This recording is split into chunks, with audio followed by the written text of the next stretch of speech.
Bismillahirrahmanirrahim. Assalamualaikum warahmatullahi wabarakatuh. Innal hamdalillah nahmaduhu wa nasta'inuhu wa nastaghfiruh wa na'udzu billahi min shururi anfusina wa min sayyiati a'malina. May yahdihillahu fala mudilla lahu wa may yudlil fala hadiya lahu. Asyhadu an la ilaha illallah wahdahu la syarika lah wa asyhadu anna Muhammadan abduhu wa rasuluh. Ya ayyuhalladzina amanu taqullaha haqqa tuqatih wa la tamutunna illa wa antum muslimun. Ya ayyuhan nasu taqu rabbakumul ladzi khalaqakum min nafsin wahidah wa khalaqa minha zawjaha وبث منهما رجالا كثيرا ونساء واتقوا الله الذي تساءلون به والأرحام إن الله كان عليكم رقيبا يا أيها الذين آمنوا اتقوا الله وقولوا قولا سديدا يصلح لكم أعمالكم ويغفر لكم ذنوبكم ومن يطع الله ورسوله فقد فاز فوزا عظيما. أما بعد فإن أصدق الحديث كتاب الله وخير الهدى هدى محمد صلى الله عليه وعلى آله وصحبه وسلم وشر الأمور محدثاتها فإن كل محدثة بدعة وكل بدعة ضلالة وكل ضلالة في النار. Ayyuhal ikhwa wal akhawat, kaum muslimin dan muslimat, hadirin wal hadirat, jamaah yang dirahmati dan dimuliakan oleh Allah. Alhamdulillah, pada kesempatan pagi hari ini, sesuai dengan rangkaian daurah kita, daurah menjelang bulan Ramadan, maka dari panitia mengamanahkan kepada kami untuk menyampaikan sebuah materi penting yang berkaitan dengan pendidikan. Kita angkat tema yang berjudul besarnya pengaruh pendidikan dalam dakwah. Besarnya pengaruh pendidikan dalam dakwah. Ikhwani wa akhwati fillah, a'azzani Allah wa iyyakum. Pendidikan memang memiliki peran yang sangat penting dalam menentukan dan membentuk kepribadian dan perkembangan peradaban manusia, khususnya dalam membina manusia dan membebaskannya dari kebodohan, kegelapan, dan juga kesesatan. Makanya Rasulullah sallallahu alaihi wasallam diutus oleh Allah Subhanahu wa taala untuk mendidik manusia agar menjadi makhluk yang berakhlak mulia. Rasulullah sallallahu alaihi wasallam diutus oleh Allah Subhanahu wa taala untuk mengeluarkan manusia minadh dhulumati ilan nur, dari lembah gelap gulita menuju cahaya terang benderang, dari gelapnya kebodohan, kejahiliahan menuju kepada cahaya ilmu dan keislaman. Makanya Rasulullah sallallahu alaihi wasallam menjadi seorang yang sangat berakhlak mulia, karena beliau sallallahu alaihi wasallam sebagai figur dan tauladan kita. Allah Subhanahu wa taala menyebutkan di dalam Al-Qur'an, di dalam surat Al-Baqarah ayat 151.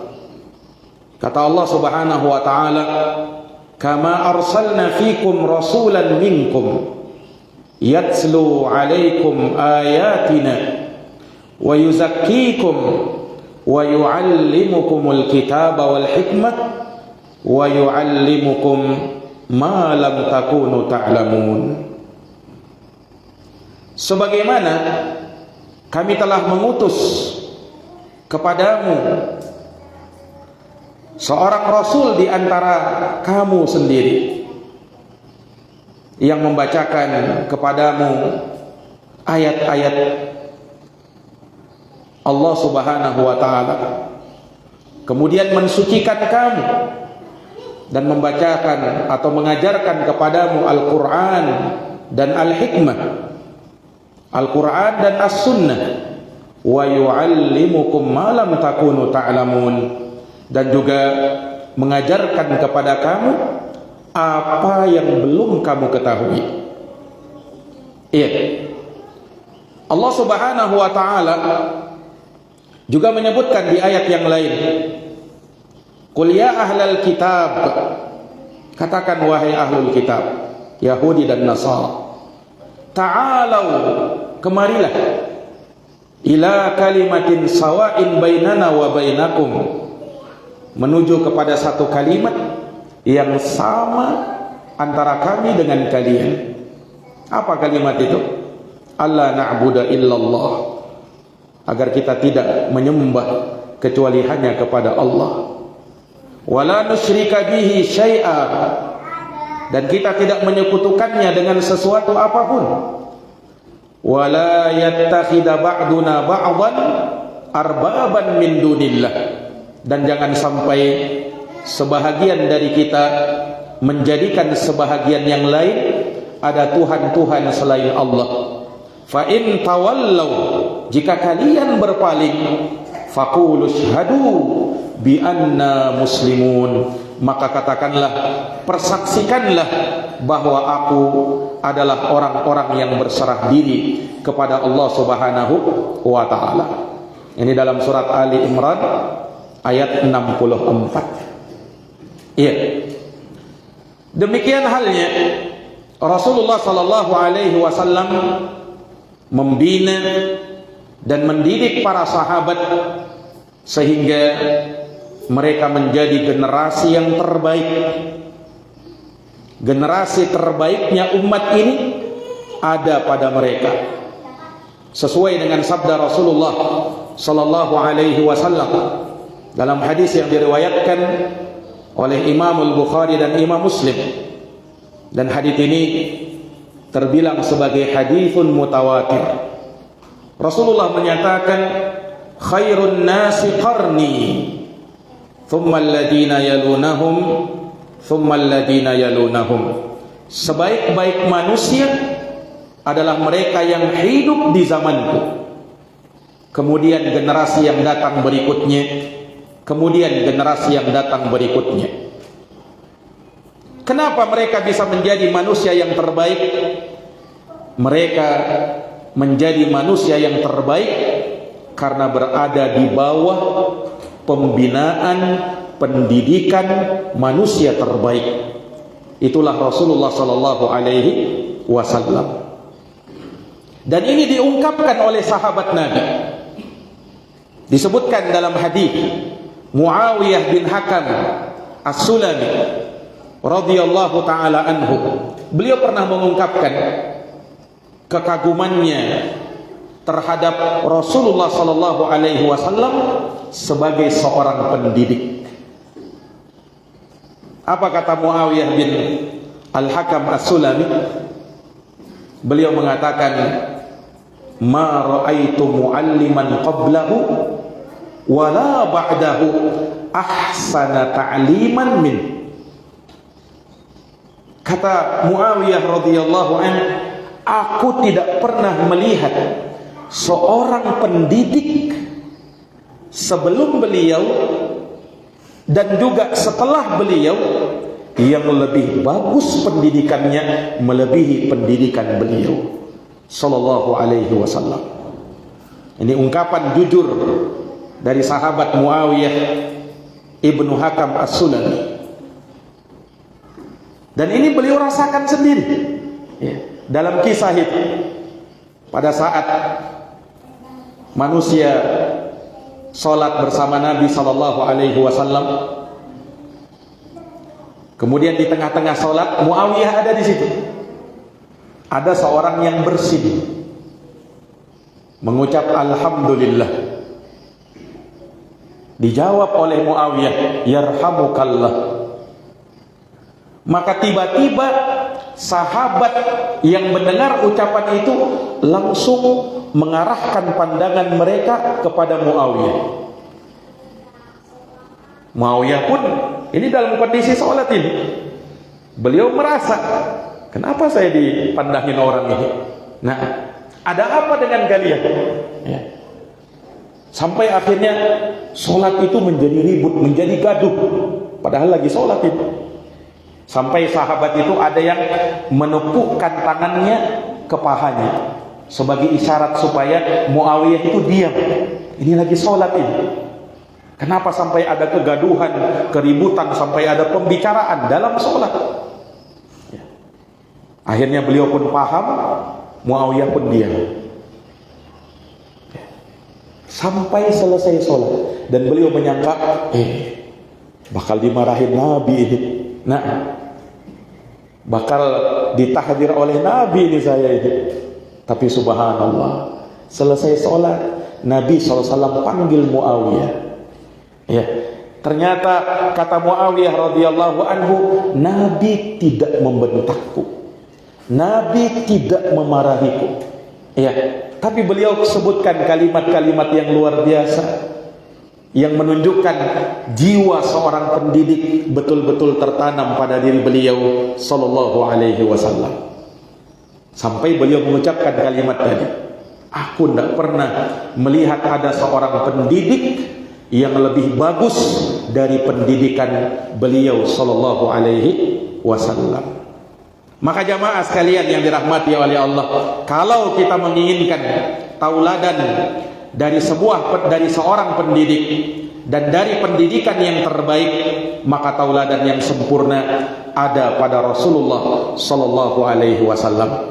Maha benar Allah yang menyatakan tentang nabinya sallallahu alaihi wasallam, laqad kana lakum fi rasulillahi uswatun hasanah liman kana yarjullaha wal yawmal akhir wa dzakarallaha katsira. Sungguh telah ada bagi kalian pada diri Rasulullah sallallahu alaihi wasallam uswatun hasanah, tauladan yang terbaik, figur yang paling bagus bagi siapa yang mengharapkan perjumpaan dengan Allah dan hari akhir dan banyak mengingat Allah Subhanahu wa taala. Ini dalam surat Al-Ahzab ayat 21. Jadi Nabi itu tauladan sempurna dalam semua hal. Nabi SAW menjadi contohnya. Dalam masalah pendidikan pun demikian. Islam tidak butuh contoh-contoh dari barat, dari agama lain, tidak perlu. Kita sudah ada contoh dalam agama kita. Dan dari sini menunjukkan betapa sempurnanya agama kita ini. Dalam masalah apapun ada. Dalam masalah pendidikan sempurna Islam menjelaskan dan menjabarkannya, dan Nabi sebagai teladan yang terbaik di situ. Ikhwani fid din wa akhwati fillah rahimani wa rahimakumullah. Makanya inilah yang mewarnai akhlak dan kepribadian Rasulullah sallallahu alaihi wasallam. Akhlak beliau paling sempurna,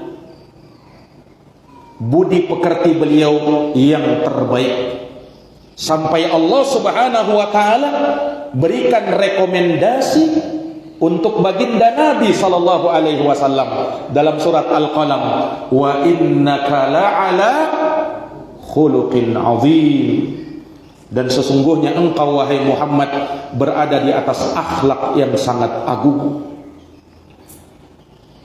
Ini jamaah sekalian yang dirahmati oleh Allah. Oleh karena itu semestinya lah kita menjadikan Rasulullah sallallahu alaihi wasallam sebagai rujukan kita di dalam masalah pendidikan. Dalam masalah mendidik, membina kehidupan, Rasulullah sallallahu alaihi wasallam sebagai tauladan yang sempurna. Nah, disebutkan dari Sufyan ibnu Uyainah al-Makki rahimahullahu taala, kata beliau bahwa sesungguhnya Rasulullah sallallahu alaihi wasallam adalah standar terbesar. Segala sesuatu harus ditimbang berdasarkan akhlak, sirah dan petunjuk Rasulullah sallallahu alaihi wasallam. Semua yang sesuai dengannya itulah kebenaran, dan yang tidak sesuai dengannya, yang menyelisihinya, maka pasti kebatilan. Famada ba'dal haq illa dhalal. Tidak ada lagi setelah kebenaran itu kecuali kesesatan. Ini ikhwani fiddin a'azani Allahu wa iyyakum. Nah, kita mulai melihat bagaimana cara pendidikan Rasulullah sallallahu alaihi wasallam ketika mengajari sahabat. Makanya sering kita dapati dalam penjelasan hadis Rasulullah SAW sering disinggung oleh para ulama. Di dalam hadis ini terdapat uslub, metode pengajaran Nabi. Seperti ini, seperti itu. Itu dari petikan-petikan hadis itu. Metodenya Nabi dalam mengajar itu ternyata begini. Ikhwani fiddin a'azani Allahu wa iyyakum. Iya. Makanya dari sanalah kita mengambil pelajaran. Dari sanalah kita melihat, dan itulah yang terwarisi dari para sahabat Nabi sallallahu alaihi wasallam. Sahabat Nabi mewariskannya lagi kepada para tabi'in. Tabi'in mewariskannya lagi kepada atba'ut tabi'in. Terus sampai imam-imam kaum muslimin. Ya, hal tersebut turun temurun sampai di masa kita ini. Islam memegang peran pendidikan yang sangat besar. Ikhwani fiddin a'azani Allah wa iyyakum. Makanya para ulama menyebut ada garis besar bagaimana pendidikan di masa as-salaf, di masa para salafus saleh. Disimpulkan oleh para ulama, dan mereka menyebutkan ya dari sana faidah-faidah yang kita bisa dapatkan. Ya, bahkan sebagian ulama ya mengarang kitab, menulis makalah-makalah berkaitan dengan hal ini. Seperti diantaranya yang bagus, kitab At-Ta'lim fi Ahdi Salaf. Bagaimana pengajaran di masa para salaf, dijelaskan oleh mereka. Yang mana kita akan buat poin demi poinnya supaya dicatat dan dijadikan sebagai pedoman dalam pendidikan. Ini garis besarnya. Ya, seorang pendidik ketika mulai mendidik, ya, kemudian membentuk lembaga pendidikan dan seterusnya, segala yang berhubungan dengan pendidikan, maka dia harus berpedoman dengan perkara-perkara yang kita sebut ini. Di antaranya, ikhwani wa akhwati fillah rahimani wa rahimakumullah. Yang pertama, jadikan Al-Quran dan sunnah Rasulullah sallallahu alaihi wasallam sebagai landasan dan sumber ilmu. Ini. Dan ini tentu sepakat kita. Keduanya merupakan sumber terpercaya yang maksum, terjaga dari yang namanya kesalahan dan kekurangan. Sempurna dia. Karena semuanya dari Allah. Ya, sunnah pun dari Allah Subhanahu wa taala. Nabi mentakbirnya dengan bahasa beliau. Makanya Rasulullah pernah bersabda, "Ala inni utitul Qur'ana wa mithlahu ma'ahu." Ketahuilah, kata Nabi, sesungguhnya aku diberikan Quran dan yang semisal dengan Quran. Yaitu apa? Sunnahnya beliau. Dan beliau menjamin ya, segala penyimpangan, ketimpangan dalam masalah apapun, termasuk pendidikan, akan selamat kalau rujukan kita Quran dan Sunnah. Dalam hadis yang terkenal itu, Diriwayatkan oleh Imam Malik dalam kitabnya Al-Muwatta, taraktu fikum amrayn ma in tamassaktum bihima lan tadillu abadan, kitaballahi wa sunnati. Aku tinggalkan untuk kalian dua perkara. Kalau kalian pegang dua perkara ini, aku jamin kalian tidak akan tersesat selama-lamanya. Dua perkara itu kitaballahi, Al-Quranul Karim, dan sunnahku. Ini hal yang pertama.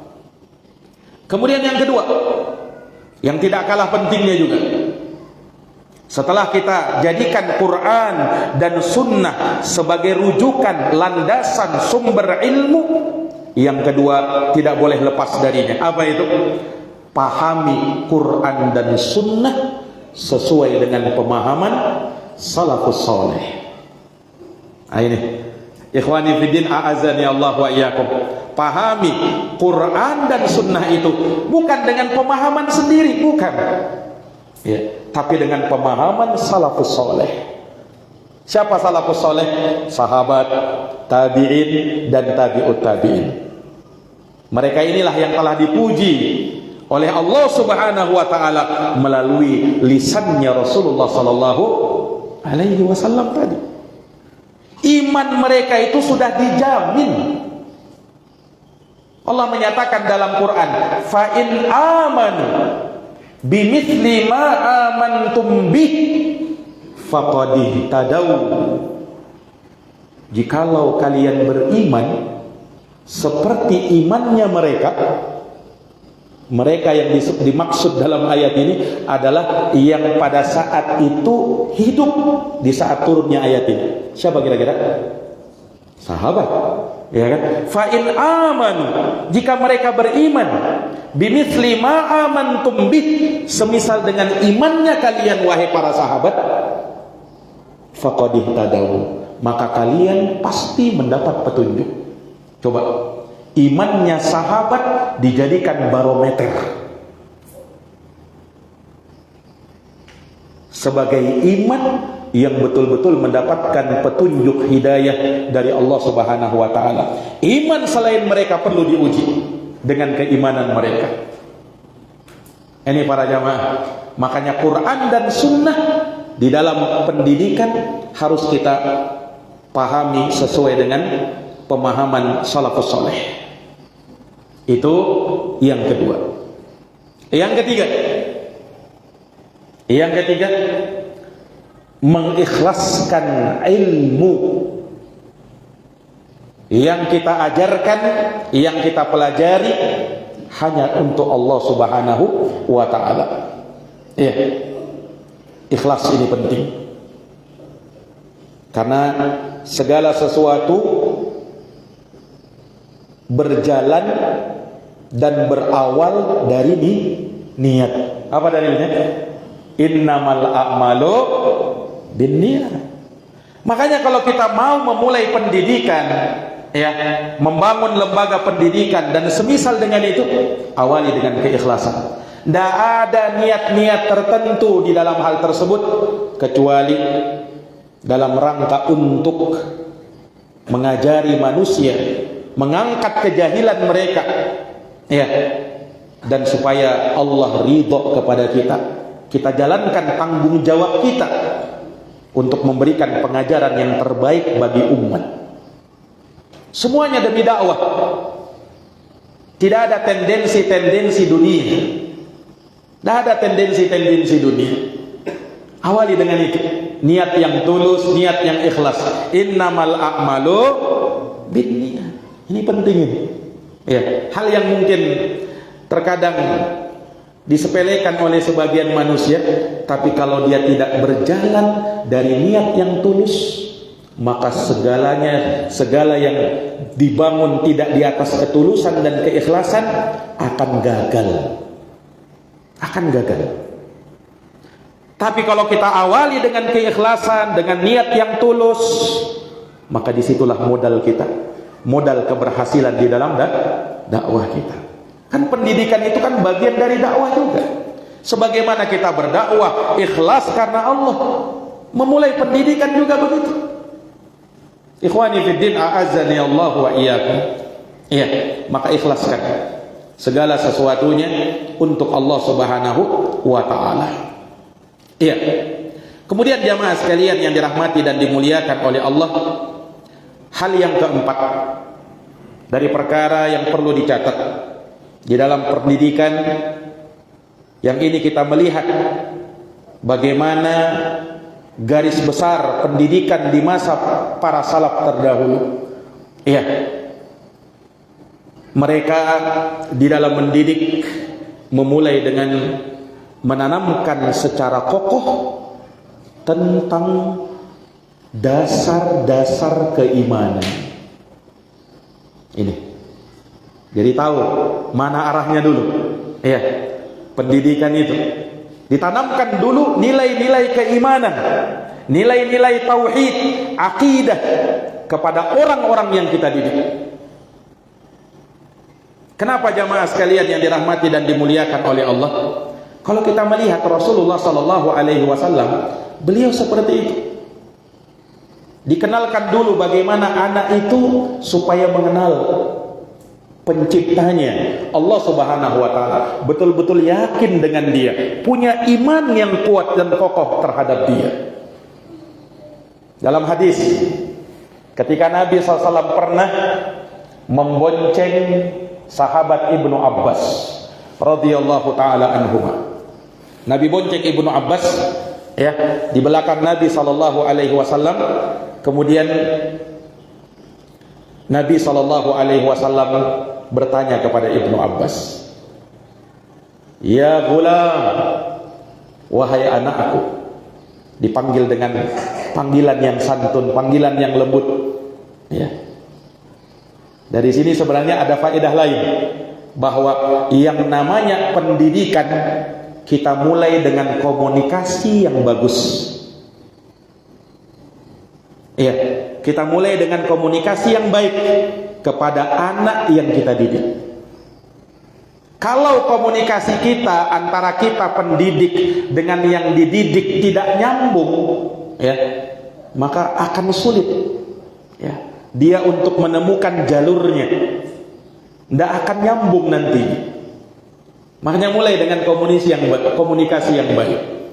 Begitulah yang diajarkan oleh Nabi sallallahu alaihi wasallam. Ya gulam, wahai anakku. Dipanggil dengan panggilan yang lembut.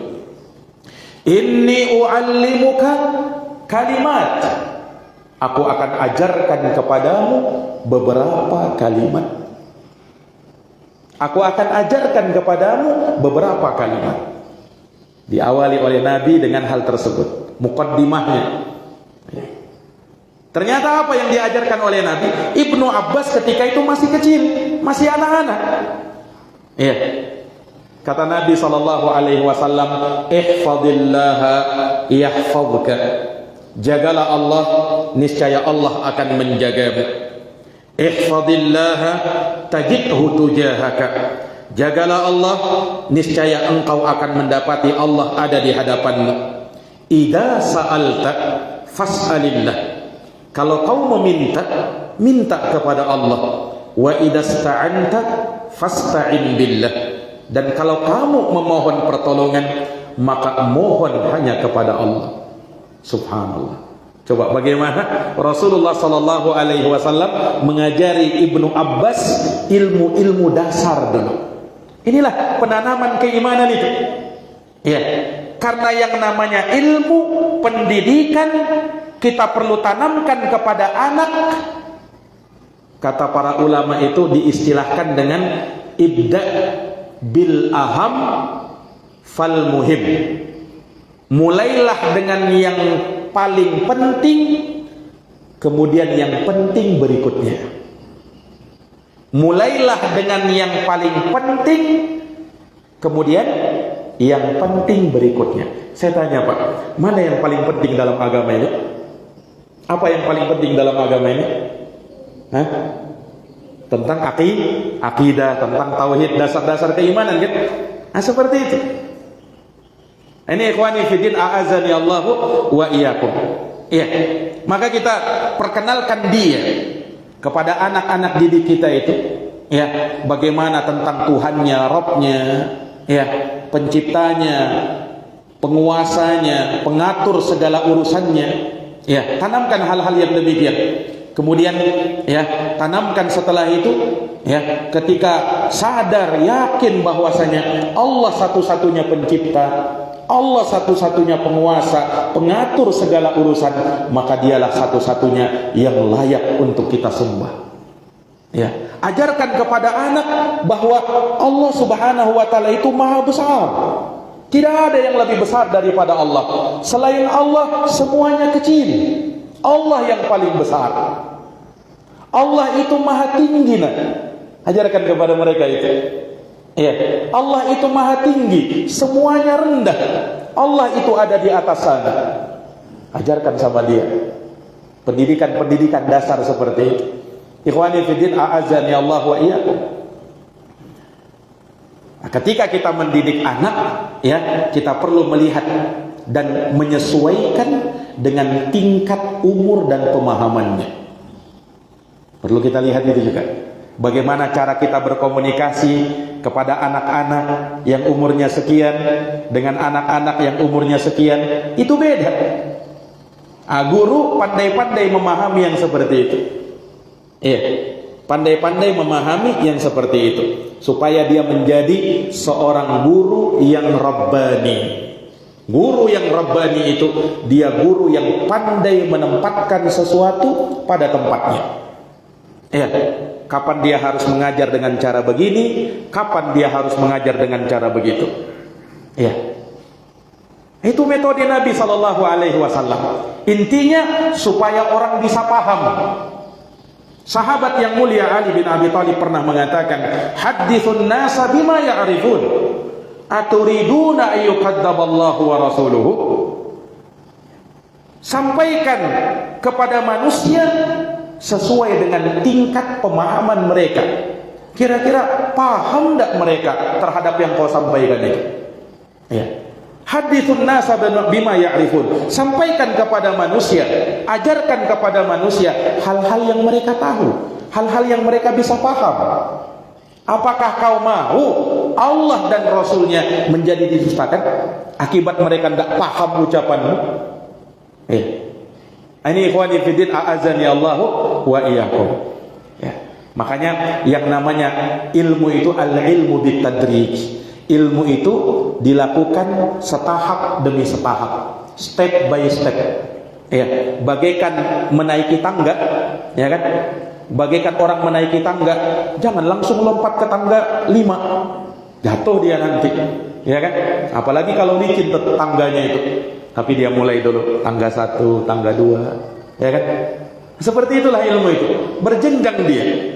Nah, maka sesuaikan dengan tingkat pemahaman mereka. Ya, jangan sampai, ya, kamu memberikan ilmu tersebut, mengajar tersebut tidak sesuai dengan tingkat kapasitas ilmu dari sang anak, daya tangkap dari sang anak. Itu tidak sesuai nanti. Nah, kau berikan ilmu yang besar, yang luas, sementara mereka belum paham ke situ.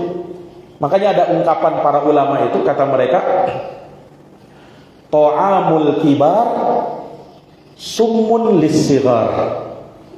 Ta'amul kibar summun lissighar. Makanan orang dewasa itu bisa menjadi racun bagi anak kecil. Paham maksudnya? Makanan orang dewasa bisa menjadi racun bagi anak kecil. Iya kan? Nah, bisa kalau anak bayi, Pak, baru lahir. Nah, mungkin kita mau kasih makan nasi kan? Ya, dia menyusu dulu. Ya. Itu ikhwani fiddin, a'azani Allah. Jangankan itu, kita pelihara hewan saja. Kita pelihara anak ayam misalnya. Nah, mungkin anak ayam baru lahir, kemudian kita paksa makan jagung. Oh, bisa mati dia. Ya kan? Tapi kasih makan dulu yang lembut-lembut, ya kan? Ah, begitulah. Pendidikan itu seperti itu. Ikhwani fiddin, a'azani Allahu wa iyyakum. Nah, kalau kita hubungkan kepada agama, maka ajarkan kepada mereka ilmu-ilmu dasar, ilmu-ilmu pondasi. Nah, Ini ikhwani fiddin a'azani Allah wa iyyakum. Sebagian para salaf itu mereka di awal-awal pendidikan mereka tanamkan kepada anak-anak didik itu terkait dengan hafalan. Makanya para salaf dahulu ya, banyak di antara mereka itu ya sudah merupakan hal yang terlalu sering terjadi di tengah-tengah mereka. Ya. Sebelum berusia balik mereka sudah hafal Quran. Anak-anak mereka itu. Karena mereka memang fokuskan anak-anak tersebut dengan hafalan. Anak-anak itu Pak kuat di hafalannya itu. Untuk pemahaman ya, pemahaman mereka terbatas. Untuk hafalan biasanya pada anak pada umumnya lebih cepat hafalannya. Iya, lebih cepat hafalannya itu. Karena ibarat kertas ya, anak kecil itu Pak kertas kosong. Tinggal kita isi lagi. Ya kan? Tinggal kita isi saja dia itu. Iya. Ini para ikhwani fiddin wa akhwati fillah a'azzani Allahu wa iyyakum. Ya, makanya disitulah ya peran kita sebagai seorang pendidik ketika mendidik, melihat mana yang pas bagi anak, ya mana yang sesuai bagi anak tersebut. Nah, maka hal yang perlu kita tanamkan ketika kita mendidik, ya maka kita harus memulai dengan menanamkan keimanan kepada jiwa orang-orang yang kita didik, anak-anak yang kita didik. Ikhwani fiddin a'azani Allah wa iyyakum. Hal ini terambil dari hadits Rasulullah sallallahu alaihi wasallam. Disebutkan dari ummahatul mukminin, dari ummul mukminin ibunda Aisyah radhiyallahu taala anha. Beliau bercerita begitu. Kata beliau, "Innama nazala awwala ma nazal Innama nazala awwala ma nazala minhu suratun minal mufassal." Sesungguhnya dari surat-surat yang pertama turun itu adalah surat-surat mufassal. Surat mufassal itu Pak, surat-surat yang terbilang pendek di dalam Al-Quran. Mulai dari surat Qaf sampai surat An-Nas. Nah, nanti dibagi oleh para ulama lagi menjadi 3. Ada tiwalul mufassal, ada awsatul mufassal, ada qisarul mufassal. Ada yang mufassalnya itu panjang, ada yang pertengahan, ada yang pendek. Ya. Ikhwani fiddin a'azani Allah wa iyyakum. Ibunda Aisyah cerita bahwa surat-surat yang pertama turun kepada Nabi itu surat-surat mufassal. Nah, kalau kita perhatikan surat-surat mufassal itu, tidak usah jauh-jauh, juz 30 aja lihat. Kebanyakannya menyebutkan tentang surga dan neraka. Kebanyakannya itu zikrul jannati wan nar, penyebutan tentang surga dan neraka. Iya. Kemudian kata ibunda Aisyah, hatta idza thaban nasu ilal Islam, sampai ketika manusia ya betul-betul telah mantap dalam Islam ini, nazala al-halalu wal haram, baru turun terkait dengan halal dan haram. Jadi permasalahan fikih halal haram itu nanti dulu. Kan halal haram itu kaitannya dengan pembahasan fikih nanti. Tapi ditanamkan dulu keimanan. Surga, neraka, itu kan keimanan itu. Keimanan kepada hari kiamat. Iya. Coba para jamaah sekalian, menunjukkan ada tahapan di situ. Walau nazala awwala syai'in la tashrabul khamar laqalu la nada'ul khamar abadan.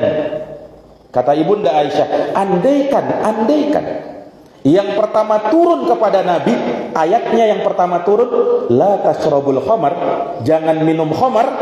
Kalau itu yang pertama turun, niscaya orang-orang Quraisy akan mengatakan, kami tak akan tinggalkan khamar selama-lamanya.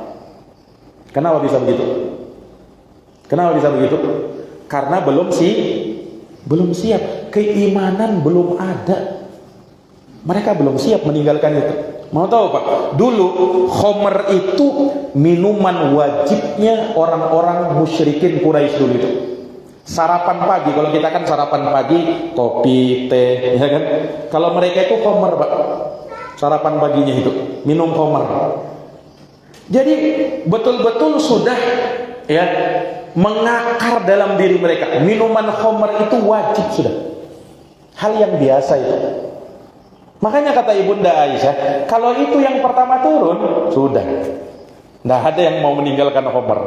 Ya, orang akan berkata-kata, ini tiba-tiba turun, tiba-tiba menjelaskan larangan minum khamar. Dari mana ini? Ya kan?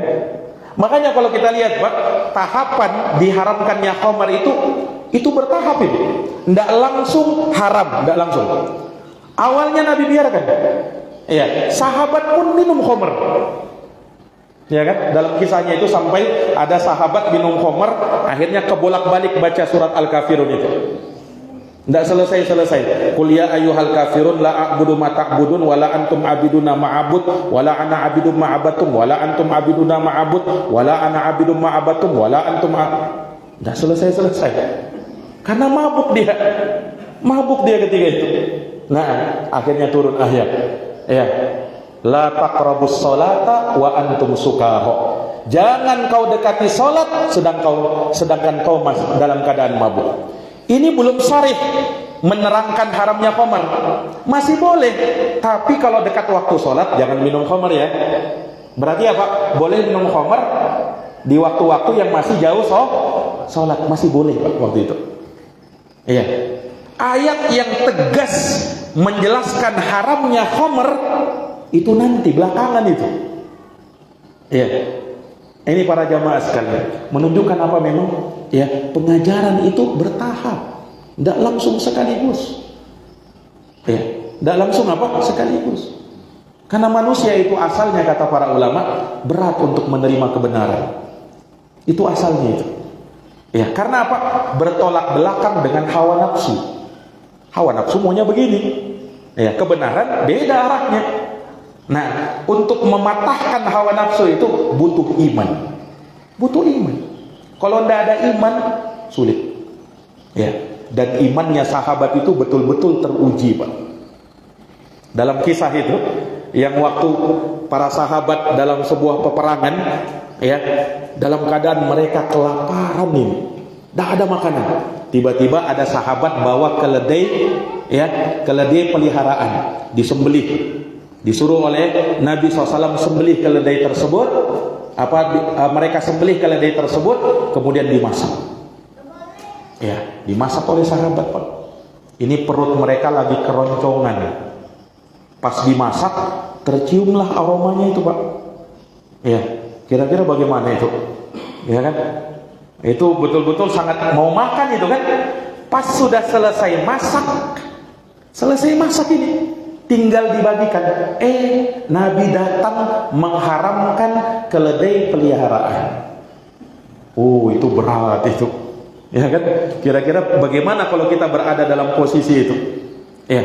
Tapi sahabat ridwanullah alaihim ajma'in ketika turun itu, ketika Nabi melarang mereka makan keledai peliharaan itu, langsung mereka tumpahkan. Tak ada basa-basi mereka. Tidak ada mungkin ya Rasulullah, mungkin ini terakhir ini lah. Minta dispensasi dulu. Ini yang terakhir, terlanjur ya. Kita lagi perang ini. Mungkin kalau kita kan begitu kan, protes kita mungkin.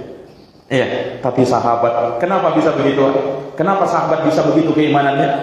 Karena iman betul-betul tertanam dalam diri mereka. Sehingga apapun yang dikatakan oleh Nabi, mereka tidak ragu. Itu kebaikan, itu kebenaran. Tidak ada mereka protes-protes sama Nabi Sallallahu Alaihi Wasallam. Ini ikhwani fillah a'azani Allah wa iyyakum. Ibunda Aisyah melanjutkan, walau nazala la taznu laqalu la nada'u zina. La nada'u zina abadan. Andaikan yang pertama turun kepada Nabi, jangan kalian dekati zina, niscaya orang-orang Arab akan mengatakan, kami tidak akan meninggalkan zina selama-lamanya. Karena di antara kerusakan masyarakat jahiliyah di zaman itu, merajalelanya perzinahan ketika itu. Ya, kan kerusakan kan itu kan? Kerusakan juga. Jadi Pak, masyarakat musyrikin jahiliyah itu Jangan disangka kerusakan mereka itu cuma nyembah berhala ya. Bukan cuma itu, kerusakan mereka itu banyak. Mereka itu rusak dalam banyak perkara. Zina mereka lakukan, khamr mereka minum, riba mereka legalkan, banyak kerusakannya. Tapi Nabi tidak menyinggung masalah itu dulu. Tapi Nabi singgung yang paling parahnya dulu. Masalah apa? Penyembahan mereka kepada berhala. Karena ini dulu, intinya ini dulu. Kalau mereka sudah bisa berhenti dari itu, nah yang lainnya itu mudah, tinggal mengikut nanti itu.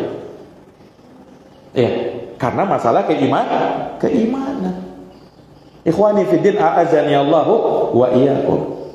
Ya, makanya Ahlus Sunnah wal Jamaah dari dahulu, ya, mereka itu dakwah mereka itu satu, mereka itu. Tidak ada perbedaan mereka itu. Prioritas dakwah mereka itu. Ini yang kami ingatkan di kajian-kajian sebelumnya itu, ya.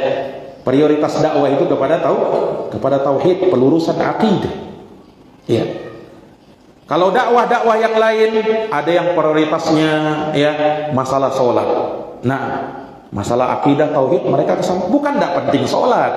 Sholat penting, tapi permasalahan akidah mereka tidak singgung. Bahkan justru ada sebagian orang, kalau kita bahas tauhid syirik, berpecah umat nanti, berpecah belah nanti kita. Jangan bahas masalah syirik, berpecah nanti kita. Kita katakan wajib berpecah di situ. Kenapa, Pak? Kenapa? Nggak mungkin bisa bersatu antara muwahhidin dengan musyrikin, nggak mungkin. Iya, muslimin dan kafirin nggak mungkin bisa bersatu. Memang harus pisah gitu. Makanya Quran itu nama lainnya apa? Furqan. Apa artinya Furqan, Pak? Pembeda. Memang harus beda. Nggak mungkin kita mau, ayo kita satu-satu aja, bersatu aja terus. Ya bisa. Quran itu Furqan, pembeda. Dan Nabi pernah mengatakan, ana farraqtu bainal musyrikin. Aku itu memecah belah di antara kaum musyrikin. Nabi sendiri berkata begitu, aku pemecah belah. Tetapi aku pecah belah antara muwahhidin dengan musyrikin, antara muslimin dengan kafirin. Ini ikhwani fiddin, a'azani Allahu wa iyyakum. Sebagian orang ada yang dakwahnya, prioritas dakwahnya berdakwah kepada politik. Itu terus dia bahas. Ada yang lain. Nah, semua pembahasannya ujung-ujungnya nanti lari lagi ke politik. Ya. Dakwah Ahlus Sunnah tidak seperti itu. Ya. Ada yang prioritas dakwahnya akhlak, ya, jagalah hati. Nah, bukan tidak penting itu, penting. Ahlus Sunnah juga bahas itu. Ya. Tapi ikhwani fiddin, a'azani Allah wa iyyakum, ya, yang mewarnai pendidikan Ahlus Sunnah, ya, kepada siapapun mereka awali dengan tauhid, awali dengan penanaman keimanan. Ini ikhwani fiddin, a'azani Allahu wa iyyakum. Iya.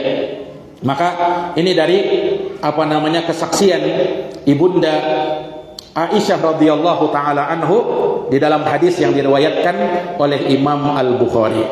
Kemudian jamaah sekalian, ikhwani wa akhwati fillah, rahimani wa rahimakumullah taala. Di antara poin yang harus kita catat, hal yang kelima di dalam pendidikan, yang menunjukkan betapa pentingnya pendidikan di dalam dakwah kita ini. Ikhwani fiddin, a'azani Allah wa iyyakum, seseorang ketika terjun dalam dunia pendidikan, maka dia harus agungkan dan hormati yang namanya ilmu. Ilmu itu harus diagungkan, ilmu itu harus dihormati. Iya. Karena ilmu akan memuliakan kamu kalau kamu memuliakan ilmu. Kalau kau merendahkan ilmu, maka ilmu juga akan merendahkan kamu. Ikhwani fiddin, a'azani Allah wa iyyakum. Ilmu itu harus dimuliakan. Ya. Ilmu itu harus diagungkan.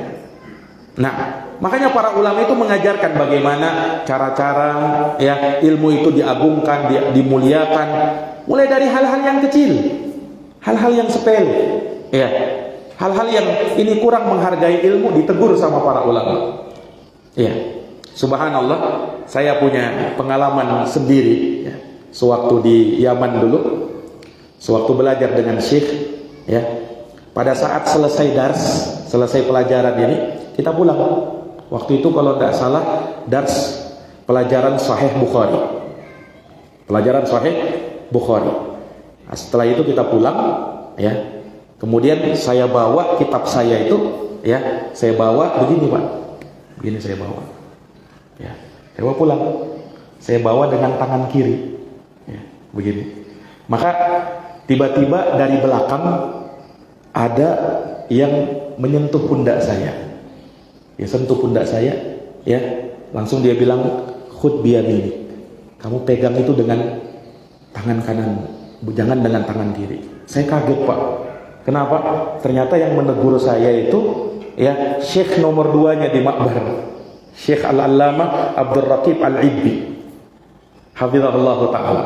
Beliau pengganti Syekh Muhammad Al-Imam jikalau Syekh Muhammad Al-Imam itu berhalangan. Iya, dari situ sampai membekas pada diri saya. Makanya semenjak itu saya kalau bawa buku, saya tidak berani lagi bawa dengan tangan kiri, ya, tapi dengan tangan kanan. Nah, itu mungkin hal yang sepele dianggap sebagian orang, tapi subhanallah, itu dari bentuk-bentuk memuliakan ilmu itu. Itu dari bentuk-bentuk apa? Memuliakan ilmu. Menghargai ilmu. Nah, jadi terhadap kutub-kutub para ulama itu, kitab-kitab para ulama pun dimuliakan. Ya. Jangan sebagian orang, ya, terhadap buku-buku ilmu itu dijadikan alas tidur, Pak. Ada sebagian para penuntut ilmu itu, ya, terkadang menjadikan alas tidur, tidak sepantasnya. Nah, tidak sepantasnya. Ya, muliakan ilmu itu agar kamu dimuliakan. Ini ikhwani fiddin, a'azani Allahu wa iyyakum. Ya, makanya kita harus di dalam hal tersebut perhatian kepada hal-hal yang semacam ini. Nah, konsekuensi akan hal ini kita harus memuliakan dan menghormati orang-orang yang menyandang ilmu. Dalam hal ini para guru-guru. Ya, di dalam dunia pendidikan, ajarkan, tanamkan kepada anak-anak didikmu, muliakan guru, hormati guru, supaya dia tahu siapa gurunya. Nah, ini ikhwani fiddin, a'azani Allah wa iyyakum. Jangan sampai dia, maaf, misalnya kurang ajar kepada gurunya, tidak sopan sama guru, jangan. Nah, ini ikhwani fiddin, a'azani Allah wa iyyakum. Ketika berbicara sama guru harus lembut. Ya, orang itu terhadap gurunya, ya, itu bagaikan budak kepada tuannya. Seperti itu. Itulah pelajaran yang diambil, ya, dari kisah Nabi Musa ketika menuntut ilmu kepada Nabi Khadir alaihi salam. Beliau bersama, ya, muridnya ketika itu, ya, yang nanti akan menjadi nabi sepeninggal Nabi Musa. Beliau yang bernama Nabi Yusha ibn Nun alaihi salam. Beliau yang nanti melanjutkan perjuangannya Nabi Musa setelah Nabi Musa wafat. Ya. Tapi kalau kita lihat dalam kisahnya itu, ya, Nabi Musa alaihissalam dibahasakan di dalam Quran. Allah Subhanahu wa taala menyebut ketika dia bersama dengan budaknya. Wa idh qala Musa li fatahu. Begitu ayatnya. Ingatlah tatkala Musa berkata kepada fatahu, kepada budaknya. Padahal bukan budaknya itu, tetapi siapa? Muridnya. Tapi kenapa dibahasakan begitu? Karena orang kalau sudah menjadi murid, maka dia bagaikan budak bagi siapa? Bagi gurunya. Ini ikhwani fiddin, a'azani Allahu wa iyyakum. Supaya tahu harus menghormati guru. Iya. Ini ikhwani fiddin, a'azani Allahu wa iyyakum. Tapi ahlu sunnah juga punya batasan. Iya. Mereka melarang sikap-sikap bulu berlebih-lebihan terhadap guru. Ada sebagian orang itu kan sampai cium-cium kaki dia. Nah, itu berlebih-lebihan itu, ya kan? Datang ke guru harus merangkak. Nah, itu berlebih-lebihan itu, ya kan? Jangan sampai seperti itu. Kalau cium tangan saja tidak masalah itu. Ya, tapi kalau sampai cium kaki, merangkak-rangkak, ini berlebihan ini. Dalam Islam tidak diajarkan hal-hal yang semacam itu. Ini ikhwani fiddin a'azani Allahu wa iyyakum. Hormati gurumu, tapi jangan gulu, jangan berlebih-lebihan. Ya, muliakan gurumu. Ya, ambil ilmu dari gurumu, tapi ingat, jangan kau katakan guruku itu semua yang dikatakannya pasti benar. Nah, ini gulu namanya, ini berlebih-lebihan. Manusia tidak ada yang maksum kecuali Rasulullah sallallahu alaihi wasallam. Adapun guru kadang benar, kadang salah. Tidak boleh gulu. Nah, jadi ahlu sunnah pertengahan di situ. Ikhwani fiddin a'azani Allahu wa iyyakum. Udah 1 jam? Belum.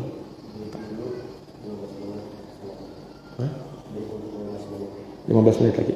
Baik, barakallahu fiik. Ikhwani fiddin a'azani Allah wa iyyakum. Ya, maka demikianlah bagaimana pendidikan itu seperti itu. Penghormatan kepada guru, ya kan? Ya. Bagaimana dia berbicara kepada guru, merendahkan suaranya, tidak lancang, tidak memikingkan suara. Karena guru itu ibarat orang tua kedua bagi sang anak. Ya kan?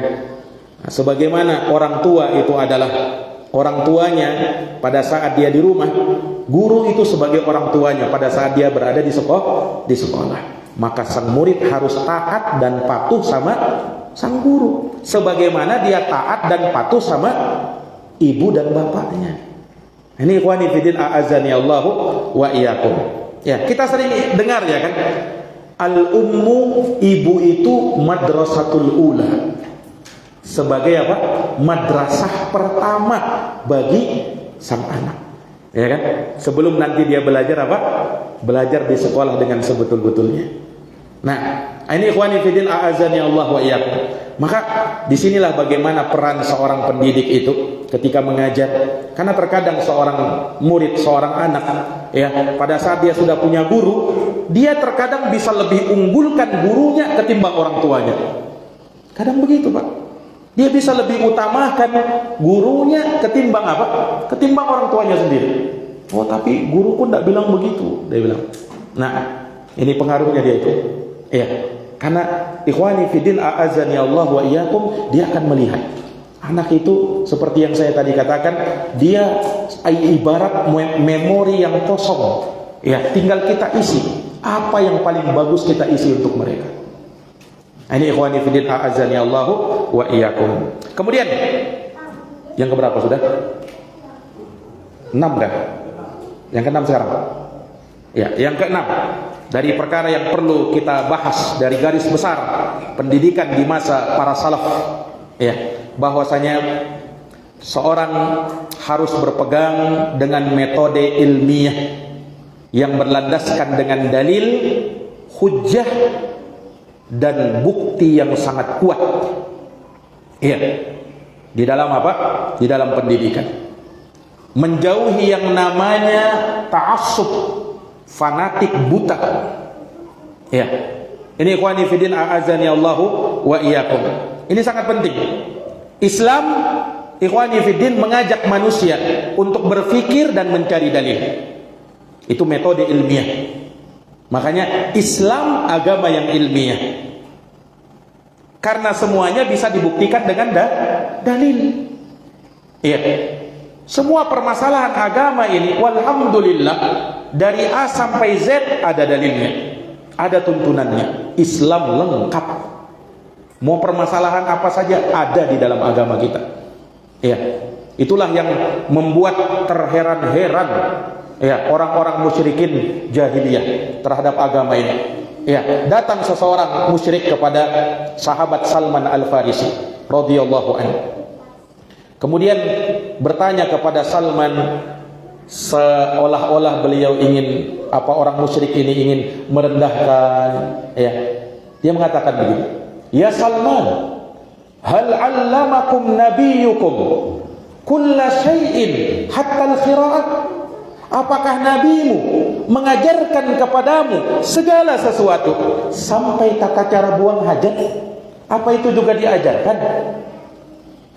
Karena dalam agama mereka tidak diajarkan tata cara buang hajat. Langsung-langsung aja itu.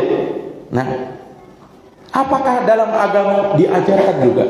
Ini mau mengejek sebenarnya. Tapi dengan bangganya Salman mengatakan, "Ajal, Tentu Nabi ajarkan kepada kami hal tersebut. Laqad nahana an nastaqbilal qiblata bi gha'itin aw baulin. Nabi melarang kami untuk buang hajat menghadap kiblat, baik buang air kecil atau buang air besar. Wa nahana an nastanjiya bil yamin. Nabi melarang kami untuk istinja menggunakan tangan kanan, harusnya dengan tangan kiri. Wa nahana an nastanjiya bi aqalli min salasati ahjarin. Nabi larang kami untuk beristinja kalau dengan batu, istijmar, ya, kurang dari 3 batu, enggak boleh. Harus 3 batu minimal. Wa nahana an nastanjiya bi raji'in aw bi adhamin. Dan Nabi juga melarang kami untuk istinja menggunakan kotoran hewan yang sudah kering atau dengan tulang. Dengan bangganya Salman berkata begitu. Terdiam orang-orang musyrikin itu. Nah, ikhwani fiddin a'azani Allahu wa iyyakum. Ya, demikianlah Islam itu dijelaskan segala sesuatunya ada dalilnya. Nah, subhanallah, lengkap perkara agama kita ini. Nah, sampai disebutkan Al-Hafidh Ibnu Rajab Al-Hambali rahimahullahu taala, beliau punya kitab, Pak. Judulnya Ahkamul Khatam. Hukum-hukum seputar cincin. Tebalnya segini. Ahkamul Khatam. Hukum-hukum seputar cincin. Kira-kira apa yang dibicarakan di situ ya? Ya kan? Cincin aja, Pak. Ya. Kalau kita kan taunya pakai cincin aja. Ya kan? Tapi ternyata ada hukumnya juga. Coba, kalau masalah cincin saja seperti itu para ulama dijelaskan dalil-dalilnya, apalagi masalah yang besar. Ya. Ini ikhwani fiddin a'azani Allahu wa iyyakum. Maka disinilah ya, pendidikan itu harus pakai metode-metode ilmiah, berlandaskan dengan dalil, hujjah, argumen yang kuat. Dan itu yang dikenal dalam tubuh ahlus sunnah wal jamaah. Makanya hujjah mereka itu tidak bisa terbantahkan. Coba antum lihat, hujjahnya ahlus sunnah sulit untuk dibantahkan. Karena yang mereka bacakan dalil, Quran, hadis, mereka tahu itu. Ikhwani fiddin a'azani Allahu wa iyyakum. Nah, ini dari perkara yang mesti kita perhatikan. Ya, kemudian juga jamaah yang dirahmati dan dimuliakan oleh Allah, ya, memakai uslub metode-metode ya di dalam pendidikan itu penting. Jadi seorang guru itu dalam mendidik dia harus melihat cara-cara untuk membangkitkan semangat supaya orang itu jadi perhatian. Makanya sering kita dengar itu Nabi itu Shallallahu Alaihi Wasallam sering mentanbih para sahabat. Tahu apa artinya tanbih? Nah itu tanbih namanya, Pak. Pas sudah diangkat, ada apa ini? Orang jadi perhatian kan? Nah itu tanbih. Ibarat seperti itulah. Ya. Nah Nabi sering membangkitkan yang seperti itu kepada sahabat supaya mereka lebih perhatian. Orang kan kalau sudah tertanbih itu jadi siap itu menerima ilmu. Beda kalau ngantuk-ngantuk, ya kan? Tidur, ya kan? Nggak siap itu. Tapi kalau sudah segar matanya, siap. Nah, ini ikhwani fillah. Makanya seringkali Nabi itu kalau mendidik sahabat, Nabi mulai dengan persoalan, mengajukan soal. Bukan Nabi bertanya sama sahabat, enggak. Dan sahabat sering jawabannya apa? Allahu wa rasuluhu a'lam. Allah dan Rasulnya yang lebih tahu. Memang begitu jawabannya. Tidak ada sahabat yang mengatakan, oh begini jawabannya ya Rasulullah. Tidak ada. Semuanya mereka kembalikan kepada Rasulullah Sallallahu Alaihi Wasallam. Nabi melontarkan itu untuk apa? Tanbih namanya. Supaya orang itu lebih apa? Lebih tersadarkan, lebih siap ya untuk menyerap ilmu itu. Beda, Pak, ketika kita sampaikan begitu saja dalam keadaan kita itu kan sering kita melihat begini, kadang kita bengong begitu. Nah, apa yang disampaikan Ustadz ini? Nggak ku paham, Pak. Nah, ya kan? Tapi kalau sedikit kita tanbih misalnya, ya, sedikit kita berikan tanbih, oh itu langsung bangkit lagi. Nah, guru maksud saya, ya, seorang pendidik pandai-pandai membangkitkan hal-hal yang semacam itu. Ya, supaya pendidikan itu tidak membosankan. Ya. Ya, ibarat kata sebagian ya guru-guru kita ya, bahwa terkadang itu dalam sebagian pendidikan itu kita berikan juga hal-hal yang membuat mereka itu misalnya jadi sedikit tersenyum misalnya, ya kan? Supaya apa? Ya itulah bumbu-bumbunya. Itu ibarat apa? Bumbu-bumbunya. Ya, ibarat garam dalam masakan. Ya kan? Tapi ingat, enggak boleh kebanyakan. Garam kalau kebanyakan kan Pak, gimana itu?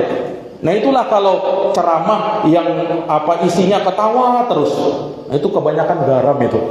Nah, sehingga yang teringat itu bukan ilmunya, tapi yang teringat apanya? Lucunya. Ya.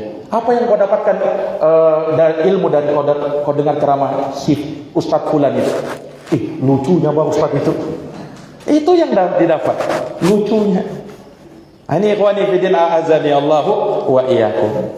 Iya, makanya perlu hal-hal yang semacam ini. Metode-metode dia pilih, ya dia lihat. Ini sebenarnya ikhwani fillah pembahasan pendidikan itu sangat luas. Makanya ketika tadi saya disodorkan materi ini saya sempat bingung. Saya sempat tanya tadi Pak Mustafa, ini pembahasan pendidikan yang mana ini ya? Karena memang pendidikan itu luas Pak. Pembahasan pendidikan itu luas. Nah, ya untuk hal-hal yang kita utarakan, hal-hal yang kita mau sampaikan itu banyak pembahasannya. Nah, tapi ini hal-hal yang mungkin bisa menyinggung kita dari perkara-perkara yang mungkin bisa mengingatkan kita terkait dengan hal tersebut. Kemudian cepat saja saya sampaikan ya sisanya ya supaya kita bisa melihat hal-hal yang lainnya ya. Di antaranya juga ikhwani fiddin a'azani Allah wa iyyakum, dari perkara yang harus dicatat dalam pendidikan dan dunia pendidikan ya, hendaknya menjadikan tujuan terbesar dalam pendidikan dan pengajaran itu terfokus pada pembentukan pribadi muslim yang taat dan menerima perintah Allah Subhanahu wa taala. Ini ikhwan fillah, kepribadian yang beriman kepada Allah Subhanahu wa taala di dalam uluhiyahnya ya, dia bisa menempatkan ibadah sesuai dengan jalannya sehingga mentauhidkan Allah Subhanahu wa taala dengan benar, berpegang teguh dengan perintahnya dan menjauhi segala larangan-larangannya, melaksanakan kewajiban ya dan kewajiban-kewajibannya di muka bumi ini. Ini ikhwani fiddin a'azani Allahu wa iyyakum. Kemudian juga ya dari hal yang perlu dicatat bahwa dalam proses pengajaran dia hendaknya menghubungkan hakikat ilmiah dengan hakikat keimanan, menanamkan akidah yang benar ya dan mengokohkannya di dalam jiwa para murid ya, orang-orang yang dia didik. Inilah metode Al-Qur'an dalam pembentukan akidah, di mana dipaparkan ayat-ayat Allah Subhanahu wa taala di alam semesta ya. Ikhwani fiddin a'azani Allah, untuk membuat manusia itu bisa berpikir, merenung sejenak ya, sehingga sampailah keimanannya kepada Allah Subhanahu wa taala ya. Makanya Allah perintahkan kita tafakur alam ya kan, untuk apa? Kalau kau berpikir betapa indahnya, betapa besarnya, betapa luar biasanya penciptaan alam ini, maka bagaimana lagi sang penciptanya, yaitu Allah Subhanahu wa taala. Makanya harus berpikir begitu. Ya, bisa dihubungkan dengan hal-hal yang semacam ini. Nah, ketika misalnya membahas tentang apa, misalnya keindahan bunga misalnya, bisa dihubungkan. Nah, ini bunga ini betapa indahnya. Ya, indah sekali, masya Allah. Nah, bagaimana lagi dengan apa yang menumbuhkan bunga ini? Dihubungkan ke situ. Ikhwani fiddin wa akhwati fillah, a'azani Allahu wa iyyakum. Ya, maka ini dari perkara yang harus kita perhatikan. Ya, dan para ulama mengingatkan bahwasanya orang terhadap pendidikan itu kan seringkali membenturkan antara pendidikan dunia dengan pendidikan agama. Ya, harusnya hal-hal yang semacam ini tidak perlu kita pertentangkan. Tentu kita prioritaskan pendidikan agama, ya kan, itu prioritas. Walaupun tidak mengenyampingkan pendidikan dunia, terkadang kita butuhkan juga. Ya, celaan itu nanti ada kalau dia hanya tahu urusan dunia, urusan agama mati kutu dia, tidak tahu apa-apa dia. Nah, ini yang Allah firmankan dalam Quran, ya'lamuna zahiran minal hayatid dunya wa hum 'anil akhirati hum ghafilun. Mereka hanya tahu yang nampak saja dari urusan dunia, sementara urusan akhirat mereka lalai. Kata Allah Subhanahu wa taala di dalam Al-Qur'an. Ikhwani fiddin, a'azani Allahu wa iyyakum. Baik. Tadi bagaimana Pak? Istirahat dulu. Terus? Sudah lanjut lagi Pak? Ya. Baik, barakallahu fiik. Ya mungkin saya cukupkan ya, kita istirahat dulu, katanya istirahat dulu. Setelahnya kita lanjutkan sebentar, insyaallah taala mungkin menjawab pertanyaan dan juga ada beberapa hal yang mungkin kita lanjutkan lagi sedikit ya untuk menyempurnakan pembahasan kita biidznillah taala. Wallahu taala a'lamu bissawab. Subhanakallahumma bihamdik, syada la ilaha illa anta, astaghfiruka wa atubu ilaik. Wassallallahu ala nabiyyina Muhammadin wa ala alihi wa sahbihi wasallam. Assalamualaikum warahmatullahi